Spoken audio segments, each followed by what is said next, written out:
Nasubukan na po ng ilang pasahero ang libreng wifi sa EDSA. Ang tanong, mabilis naman kayang internet connection? Yan po naman ang alamin natin sa mainit na balitang hatid ni Dano Tingkungko.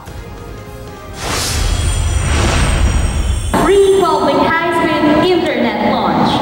Ang paglunsad kahapon ng EDSA Free Public Wi-Fi ng DICT, NTC at mga telco sumakto sa pista opisyal kung kailan mabibilang lang sa kamay ang mga nasa MRT. Kaya naman hindi nakagulat-gulat kung ang pumalong internet speed sa aming speed test kahapon 22 hanggang mahigit 90 Mbps sa North Avenue Station. At sa Cubao naman mula 35 hanggang mahigit 74 Mbps. Sa show kahapon pinasubok namin ang public Wi-Fi. Medyo mabagal lang siya ng konti. Yan.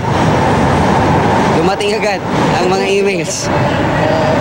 Ano ba? Nabibilisan ka ba? Or nababagalan? Or sakto lang? Well, mabilis na compare kapag naka-data ka. Pero ang tunay na subukan ngayong balik trabaho at paaralan ng karamihan. Simula ng rush hour sa EDSA northbound mula Guadalupe hanggang Cubao, pinasubok namin sa ilan ng Wi-Fi. Mabilis naman daw pero sabi nung isa, kumukurap na ang signal pag umaandar. Okay naman pero pagka in between stations, sumihina siya. Okay siya, mabilis. Ka-open ko palang connected na eh. Nakakalibang. Kasi nakakapag-net ka.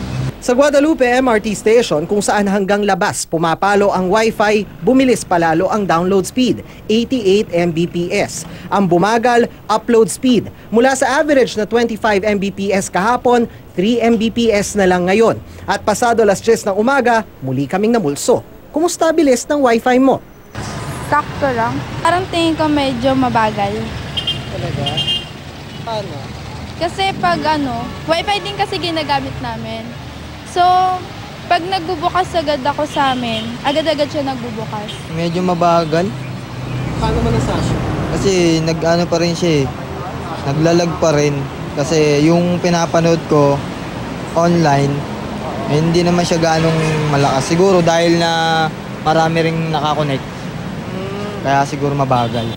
200 Mbps ang pangakong speed ng EDSA Free Public Wi-Fi pero sapat kaya ito sa humigit kumulang 1 milyong bumabagtas sa EDSA araw-araw, kapwa motorista at pasahero. Ang sabi ko sa telco dito, I don't want a speed of less than double digit.